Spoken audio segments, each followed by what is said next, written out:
Indian camp ভাই। কোনটা? ওইটা না? জি। আচ্ছা আচ্ছা। আর এই পাড়া এই জামাতার বাংলাদেশের এটা শেষ বর্ডার, এই যে বাসের ঝাড়। ওই বাসের ঝাড় হলো শেষ বর্ডার? হ্যাঁ, ওখান থেকে বাংলাদেশের। হ্যাঁ, ওখান থেকে ওখানে রাস্তার মাথাটা ঘুরলো না? হ্যাঁ, ওখান থেকে ওটা গোটা ইন্ডিয়া। ও, তার মানে ওইটুকু ইন্ডিয়া। তাহলে এখন আমরা বাংলাদেশে আছি। বাংলাদেশে আছি। আমি যদি সাধারণ মানুষ ভাই। মানে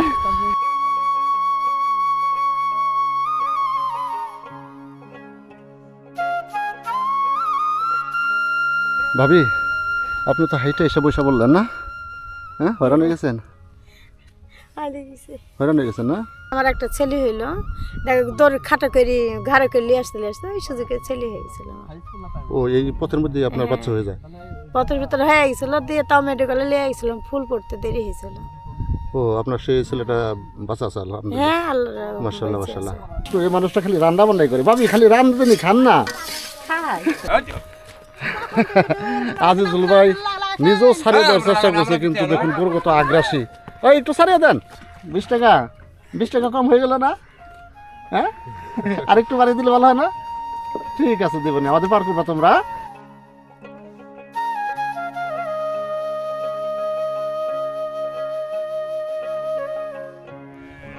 বন্ধুরা, বরাবরের মতো আরেকটি চরের ভিডিও নিয়ে আপনাদের সামনে হাজির হচ্ছি। আজকে আমি চলে এসেছি রাজশাহী জেলার হরিয়ান থানার চরখানপুর, যাকে মায়ার চরখানপুর বলা হয়ে থাকে। আর এই চরখানপুরে কিন্তু সেই আজিজুল ভাইয়ের বাড়ি। আজকে আমি চরখানপুরে সেই আজিজুল ভাইয়ের বাড়ি যাচ্ছি।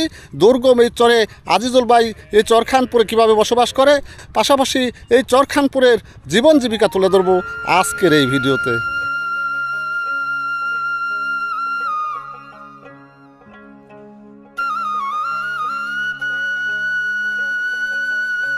রাত্রে চলে এসেছি, আর আমরা এসে কিন্তু এই রাত্রে যে হোটেলটিতে রয়েছি সেই হোটেলটি হচ্ছে hotel Shahid the place hotel. খুবই চিপ রেটে কিন্তু সেই হোটেলে রাত্রি যাপন করা যাবে। বন্ধুরা, এই দুলাল ভাই আসলে আমি যখন এই হোটেলে আসি তখনই কিন্তু তিনি আমাকে কিছুটা চিনেছেন। আসলে হয়তো বা আমার ভিডিও দেখেন, সেই সময়টা আমাকে প্রথমে বললেন, ভাই আপনাকে পরিচিত মনে হচ্ছে। সেই জন্য কিন্তু এই দুলাল ভাই কিন্তু আমাকে অনেকটাই চিপ রেটে থাকার একটা ব্যবস্থা করে দিয়েছেন। আসলে তার আন্তরিকতা কিন্তু আমি অনেকটা মুগ্ধ। আমরা সেই রাজশাহীর সেই চরখানপুর, যেই চরখানপুর নিয়ে আমাদের ভিডিও করার চিন্তা ভাবনা রয়েছে, সেই চরখানপুর উদ্দেশ্যে এখন রওনা দেব।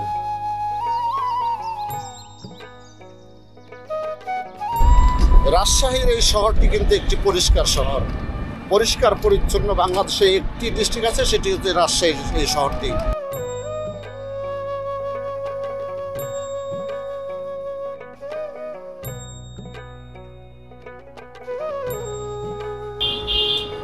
বন্ধুরা, আমরা আজিজুল ভাইয়ের বাসায় যাচ্ছি, আর সেই জন্য আজিজুল ভাইয়ের জন্য কিছু মিষ্টি নিয়ে যাচ্ছি। আজিজুল ভাই কিন্তু সেই চরখানপুরের নদীর পাড়ে এসে আমাদের জন্য অপেক্ষা করছেন। রাজশাহী জেলা শহর থেকে ভোর সকালে রওনা হয়েছি চরখানপুরের উদ্দেশ্যে। রিকশায় চেপে শহর দেখতে দেখতে 20 টাকা খরচ করে আমরা পৌঁছে গেলাম পদ্মার পাড়ের বড় কুঠি ঘাটে। এই ঘাট থেকে খেয়া পার হয়ে আমাদের যেতে হবে দুর্গম মরুময় চরখানপুর।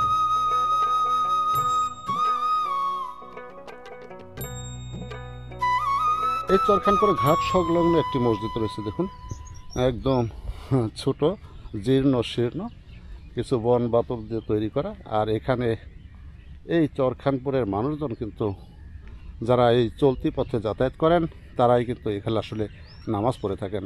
এইখানে হলো ঘাট, এই চরখানপুরে বড়কুঠি ঘাট এটাকে বলা হয়। আর এই বড়কুঠি ঘাট থেকে কিন্তু সেই যে নদীর পরে যেই চরটি রয়েছে সেটি কিন্তু সেই চরখানপুর। কুঠিবাড়ি ঘাট থেকে ভাড়ায় চালিত নৌকায় উঠে বসলাম আমরা। নৌকার মাঝে সাবান কাকা নৌকায় টেনে তুললেন আমাকে।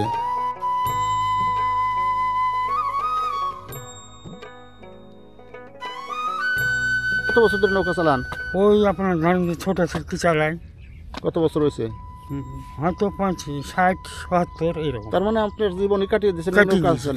কিছু করতে পারিনি, এই তাকেই ধরেন এই করি।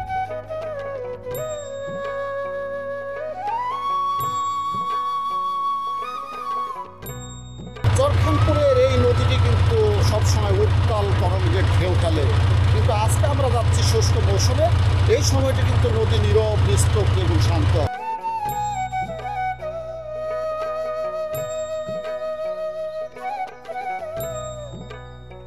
বাংলাদেশ ভারত সীমান্তবর্তী এই চরটি একটি দুর্গম বালুময় চর। দুর্গম এই চরটি দেখলে যেন মনে হবে কোনো মরুময় অঞ্চলে প্রবেশ করেছি আমরা। এ যেন এক মায়ার চর। এ মায়ার চরে রয়েছে মায়াবী মানুষের সংগ্রামী বসবাস। তেমনই এক মায়াবী মানুষ আজিজুল ভাইয়ের আমন্ত্রণে চলে এসেছি চর খানপুর। বালুময় পথ মারিয়ে আমি ছুটে চলেছি দুর্গম গ্রামীণ জনপদ চর খানপুরের উদ্দেশ্যে।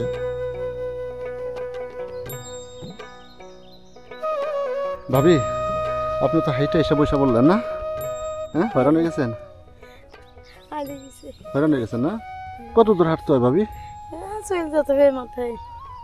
সেইখান থেকে বন্ধুরা দেখুন, আমরাও হাঁপিয়ে গেছি। এই ভাবি কিন্তু অলরেডি সেই শহরে যাওয়ার উদ্দেশ্যে চরখানপুর থেকে রওনা দিয়েছেন। এই যে মাঝপথে তিনি বসে পড়ছেন একদম মাটির মধ্যে। আসলে কিছু করার নেই, এইভাবে প্রতিদিনই কষ্ট করে পার হইতে হয় না? প্রতিদিন আসিনি, আজকে 1 মাস পর আসুন। 1 মাস পর? আমার একটা ছেলে হইলো, দৌড় খাটা করে ঘাড়ে করে নিয়ে আসতে ওই সুযোগে ছেলে হয়ে গেছিল। ও, এই পথের মধ্যে আপনার বাচ্চা হয়ে যায়? পথের ভিতরে হয়ে গেছিল, দিয়ে তাও মেডিকেলে নিয়ে গেছিলাম, ফুল পড়তে দেরি হয়েছিল।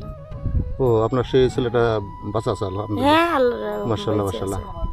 তাহলে এই যে আপনাদের যাদের প্রসব বেদনা হয়, যাদের বাচ্চা কাচ্চা হসপিটালে নিতে গেলে এই যে চর মারিয়ে এইভাবেই যায়, ঘাড়ে করে দড়ির খাট আছে, দড়ির খাটে কে লিয়া যায়। কি অভাবে পড়েছি, এই বলবো কি জমি জায়গা যত এরপর থাকতো না, এরপর থাকার চিন্তা ভাবনা ছিল না। কোথা থেকে আসলেন? খানপুর। চর খানপুর? হ্যাঁ, চর খানপুর। এই হাইটে আসলেন? হ্যাঁ। কতক্ষণ লাগলো হাইটে আসতে? এই ঘন্টাখানেক লাগলো। ঘন্টাখানেক?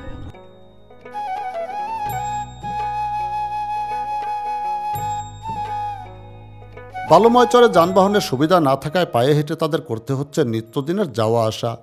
নতুন পথের প্রতীক বিদায় পথ না চেনায় আজিজুল ভাই এগিয়ে আসলেন আমাকে নিয়ে যাওয়ার জন্য। আজিজুল ভাই, হ্যাঁ ভাই, কেমন আছেন? হ্যাঁ ভাই, অস্থির হয়ে গেছি গো। এটুকুই পাপ আমাদের রেখে, ওখান থেকে এটুকু পাপ মানে এই জায়গাখান মানে দুজখানা করে রেখেছে। হ্যাঁ, অনেক কষ্ট করে সেই আজিজুল ভাইয়ের গাড়ি উপরে রেখেছি ভাই। আসলে আজিজুল ভাই আমাদের জন্য গাড়ি নিয়ে আসতেন। তাহলে ভালো আছেন ভাই? আলহামদুলিল্লাহ ভাই। মোবাইলে টাকা নাই, আমি এখান থেকে আবার কল দিতেছি না, টাকা শেষ হয়ে গেছে। আচ্ছা, তাই না? তাহলে ভাই 1 ঘন্টা লাগে তো এই যে বালুময় চর মারিয়ে? বুঝলেন ভাই, আমার যান জীবন খুব কষ্ট ভাই, খুবই কষ্ট। মানুষ তো নাই আমার চরে। মানুষ কটা আছে? মানুষ নাই বেশি। আগে যে আপনার 17-18 হাজার ভোটার ছিল, সেই জায়গাতে এখন বর্তমানে 1100 ভোটার, তাহলে মানুষ কটা থাকলো? ওদের তো সব মানুষ চলে গেছে। চলে গেছে সব। জীবন ভাই খুব কষ্ট, মানে এখন নদীতে মাছ নাই, বুঝতে পারছেন? কোনো ব্যবসা বাণিজ্য নেই, আকাশে পানি নাই, সব ফসল পানি সব পুড়ে সব শেষ। ম্যাজিস্ট্রেট যে আমি মাছ মাছি নদীতে, তখন আমাকে বলছে যে আপনার নাম আজিজুল ভাই না? তো হ্যাঁ, আমার নাম আজিজুল ভাই। তো আপনি একটু আসলে, আর ভাই আমার তো বলছে আমার নামে তো কোনো কেস নেই, আর আমার ভিতর খালি আনন্দ করছে যে ম্যাজিস্ট্রেট আমার কিসে লাগে ডাকলো। তো আমি মাছ নিয়ে খবর উঠছে, আর ওই সময় ওই সাইডে একটু আসতে হবে। তো দাদা আপনি কোথায়? না, তো আমি নদীর ভিতরে মাছ নিয়ে আমি শহরে আসছি। তো মাছ গালা বেচতে হবে না, মাছ গালা শহরে এসো, বুঝতে পারলেন? 6 কেজি মাছ পেয়েছি, 7 কেজি। এবার আমি উঠে বললাম, দাদা আপনার মনে যেটা আপনার খুশি, আপনার 7 কেজি মাছ আছে, আপনার যেটা আপনার কিনে খান, আপনার যা যেটা খুশি দেবেন সেটা আমি নিয়ে চলে যাবো, আমার কোনো সমস্যা নেই। এটা আলহামদুলিল্লাহ 7 কেজি মাছে 7,000 টাকা দিল। আজিজুল ভাই, এই যে আপনার সাথে হাঁটতে গিয়ে কিন্তু আমি অনেকটা অস্থির হয়ে গেছি। আসলে আমাদের অভ্যাস না, কিন্তু আপনারা প্রতিনিয়ত হাঁটেন। আমাদের আলতি উলতি নাই, বলে না ঘোড়ার লাভই নাই, বলে না কেহ লাভই ছাড়া কি তৈরি হইলো আমার বললাম তো দেখি। ও মাই গড, আরো 30 মিনিট? ওই যে গ্রাম দেখতেছেন না, গাছ করতেই ওখানে যাওয়া লাগবে, এখান থেকে এখানে বালি নাই। এই যে আজিজুল ভাই আমাদের এগিয়ে নেওয়ার জন্য তিনি মোটরসাইকেল নিয়ে আসতেন। আমরা কিছু দূর হেঁটে আসলাম চরের, আর এইখান থেকে কিছুটা মোটরসাইকেল নিয়ে যাওয়া যাবে। তিনি মোটরসাইকেল নিয়ে আমাদের জন্য অপেক্ষায় আছেন। অনেক আকাঙ্ক্ষিত সেই আজিজুল ভাই চরখানপুরে, যার ভিডিও আপনারা দেখার জন্য বারবার বলেছেন যে আমি জানি চরখানপুরে যাই। আজকে সেই চরখানপুরে, সেই মায়ার চর, আজিজুল ভাই সেই মায়ার মানুষটির কাছে আমি এসেছি। এখন আজিজুল ভাই আমাদের তাদের বাড়িতে নিয়ে যাচ্ছে।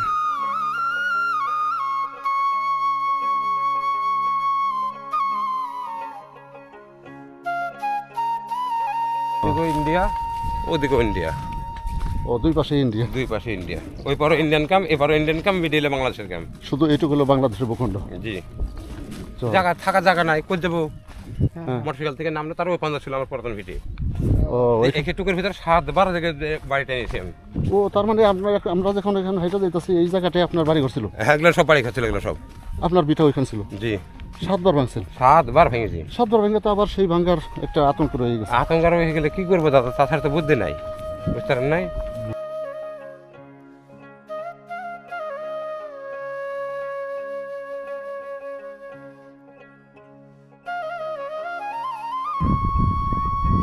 এই সামনে যেগুলো দেখতে পাচ্ছেন এগুলো হলো গরু রাখার বাথান।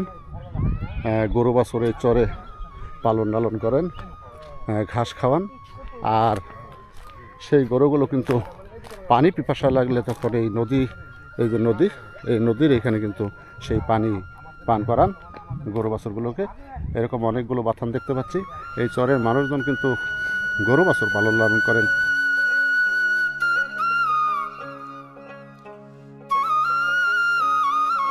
এই চরে প্রতিটি ঘরে ঘরে রয়েছে গরু মহিষের পাল। দিন শেষে সেই গবাদি পশুর পালগুলো দল বেঁধে ঘরে ফিরছে যে যার মতো।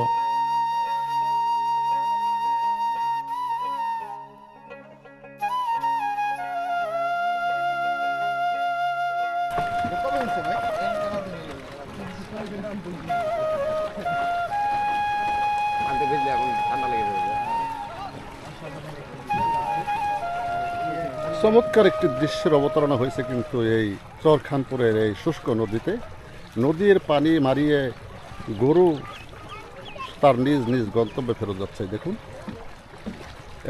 একাভাবে কোনো মানুষ নেই, একাই কিন্তু সারিবদ্ধভাবে সব নদী পার হয়ে বাড়ি ফিরে যাচ্ছে। তাহলে তো এই যে নদীর পারে এরকম অনেকগুলো বাথান দেখতে পাচ্ছি। হ্যাঁ অনেকগুলো বাথান থাকবে, যেমনি আপনার বর্ষা আসবে হ্যাঁ সব ভেঙে নেবে, আর কিছুদিন বাদে ভেঙে ফেলবে সব। আচ্ছা এই গরুগুলো এখানে রাখে, এগুলো পাহারা দিতে হয় না? হ্যাঁ? কিছু পাহাড় লাগে না, কে চুরি ডাকাতি কোনো চোর ডাকাত আসতে পারবে না। হয় না? জি নদীর এপারে হলে ও ধরা খেয়ে দেবে।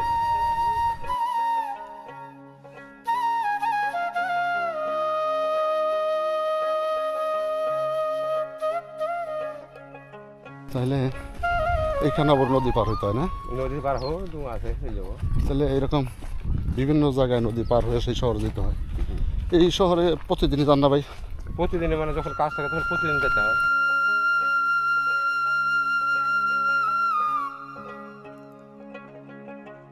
আজিজুল ভাই আমাদের নৌকা দিয়ে পার করে নিয়ে যাচ্ছেন, তিনি নিজে নৌকা দিয়ে যাচ্ছি। আর এই যে এইখানেই কিন্তু সেই চরখানপুরে যে বাড়িঘর দেখতে পাচ্ছেন।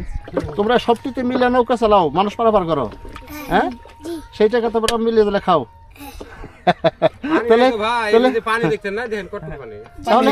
আমাদের কয় টাকা দিতে হবে বলো, আমাদের পার করে দিবে? 20 টাকা? 20 টাকা কম হয়ে গেল না? হ্যাঁ আরেকটু বাড়িয়ে দিলে ভালো হয় না? ঠিক আছে দেবনি, আমাদের পার করবা তোমরা হলো আমাদের পার করার মাঝি। ভরা বর্ষায় চরের মানুষের চলাচল সহজ হলেও শুষ্ক মৌসুমে নানা প্রতিকূলতার মধ্য দিয়ে তাদের চলতে হয় দিবানিশি।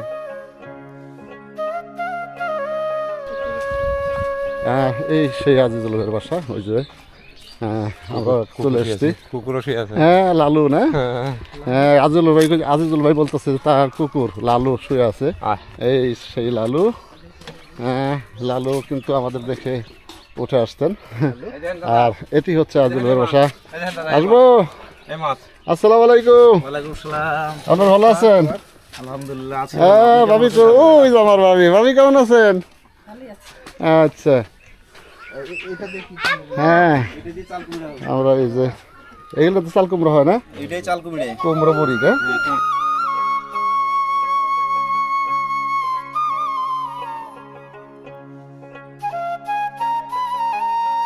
ভাই ভালো আছেন তাহলে? হ্যাঁ মজার আলু ভাজি হচ্ছে। ভাবি আসলে এই ভাবিরে কিন্তু আমরা যতবার ভিডিওতে দেখেছি সুমন ভাইয়ের খালি রান্না বান্না করার কাজে ব্যস্ত। আজকে আমি আসছি, আজকে কিন্তু সেই রান্না বান্না করার কাজে কিন্তু ব্যস্ত রয়েছেন। আসলে দেখুন এই মানুষটা খালি রান্না বান্নাই করে। ভাবি খালি রাঁধবেনি, খান না? খাই তো দেখি না ভাবি, খালি রাঁধতেই দেখেছি আপনাকে। আজিজুল ভাইয়ের বাড়ির উঠানের মাচানে বসে বিশ্রাম করলে কুলসুম এগিয়ে আসলেন হালকা নাস্তা, বিস্কুট, চানাচুর আর পানি নিয়ে। বন্ধুরা আজিজুল ভাইয়ের সেই মাসাইল এই সেই মাসেল যেখানে বসে আসলে রেস্ট করা যায়। এই যে ছোট্ট একটি বাঁশঝাড়, আর এই বাঁশঝাড়ের নিচে কিন্তু সেই মাসাইল।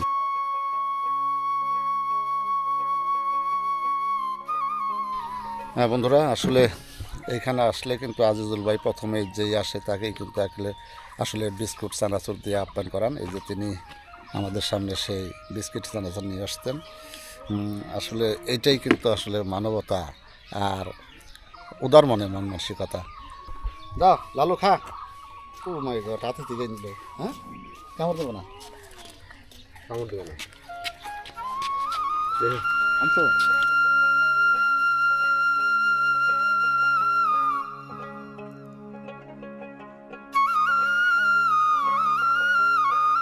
আব্দুল ভাই, তাহলে এখন কি আমরা বর্ডার কাছে? হ্যাঁ, বর্ডার কাছে আছি ভাই। আচ্ছা, এই বর্ডার তো এটার পাশেই, আপনার বাড়ির পাশে। হ্যাঁ, ওই যে যেটা রাস্তার মধ্যে যাই সামনে অমনি ঘুরি। অবৈধের ভিতরে আমি নাই ভাই। আপনি আমার সারাদিন ডাকবেন, যাবো ভাই, কিন্তু একটা বৈধ আর একটা অবৈধ। অবৈধের ভিতরে আমি জীবনে যাবো না। না, বিজয় নেই। ঘরের সামনে তলে বেশি। হ্যাঁ, ও তার মানে ওই যে চালা রয়েছে ওইটা বিএসএফ বসে রয়েছে না? বন্ধুরা, এখন যে জায়গাটিতে রয়েছি এইটাই হচ্ছে বাংলাদেশ, আর এই যে পাশটি হচ্ছে ইন্ডিয়ার মুর্শিদাবাদ। ওই যে বিভিন্ন জায়গায় বিএসএফ টহল দিচ্ছেন, ছোট ছোট ঘর বানিয়ে সেই ঘরের মধ্যে তারা পাহারারত রয়েছেন। এদিক দিয়ে কিছু লাল ফ্ল্যাগ দেখা যাচ্ছে। এটা হলো এই বাংলাদেশ এবং ইন্ডিয়ার শেষ সীমান্তের ফ্ল্যাগ, আর ওইটাই হচ্ছে মুর্শিদাবাদ। ওই দেখুন মুর্শিদাবাদ। আর এখন আমি যেখানে রয়েছি এটা হলো বাংলাদেশ। এই বাংলাদেশের শেষ সীমানা, আমি বিএসএফের ইন্ডিয়ার শেষ সীমানা পর্যন্ত রয়েছি। এই পাশটিতে ইন্ডিয়া আর এই পাশটিতে বাংলাদেশ। এই যে এটা পুরাটা ইন্ডিয়া। আচ্ছা, এটা পুরাটাই ওই যে বিএসএফ বসে আছে। ওই যে হ্যাঁ, আর যে পতাকা দিয়ে রেখেছে আপনার, আর মানে এটা ক্লোজ করে যাওয়া যাবে না।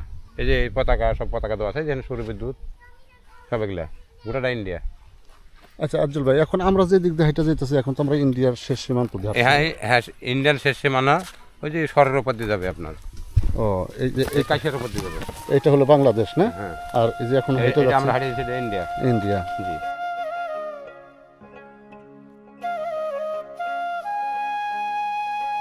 বাংলাদেশ ভারত সীমান্ত বর্ডার দেখে আজিজুল ভাইয়ের বাড়ি ফেরার পথে চোখে পড়ল দুই গরুর শিয়ানে লড়াই। কেউ কাউকে এক বিন্দু ছাড় দিতেও নারাজ তারা।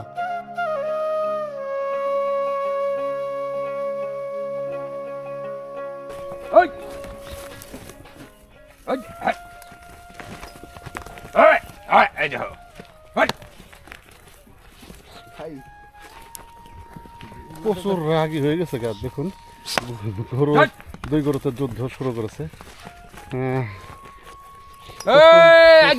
আগ্রাসী, কিন্তু প্রচন্ড আগ্রাসী। একটু ছাড়িয়ে দেন আজিজুল ভাই, একটু ছাড়িয়ে দেন।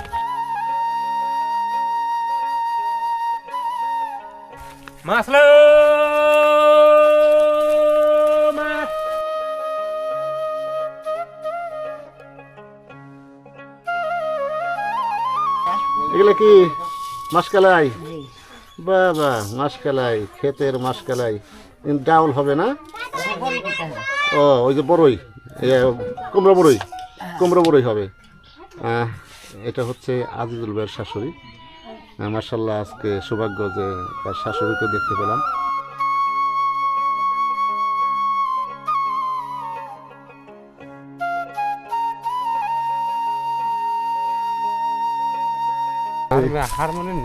ইন্ডিয়ার সীমান্তবর্তী যে শেষ সীমানা, সেই সীমানাটা আমাদের দেখালেন আজিজুল ভাই। আমরা আসলে আজকে এই চরখানপুরে ঘুরছি, আর এই চরখানপুরে এসেই কিন্তু সেই ইন্ডিয়ার সীমানা বা ইন্ডিয়ার বিএসএফ যারা টহলরত আছেন, পাহারারত আছেন, তাদেরকে আমরা দেখলাম।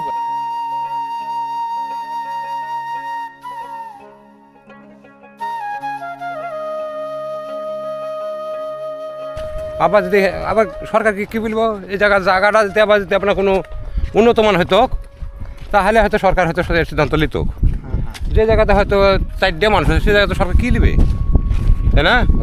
ভাঙনের মুখ কী নেবে? কারো অন্যায় করে নেই, কেউ নিতেও পারেনি। আমি এভাবে চলে যাই, সাধারণ মানুষ, আমি সাধারণ পাট খেটে আমি চলে। বন্ধুরা, পরের পর্বে রয়েছে চাল কুমড়ো, মাসকালের বিশেষ আকর্ষণ কুমড়ো বড়ি আর পদ্মা নদীর মাছ দিয়ে মধ্যাহ্নভোজ। সেই সাথে বাকি অংশ ঘুরে দেখাবো গ্রামীণ জনপদ চরখানপুরের।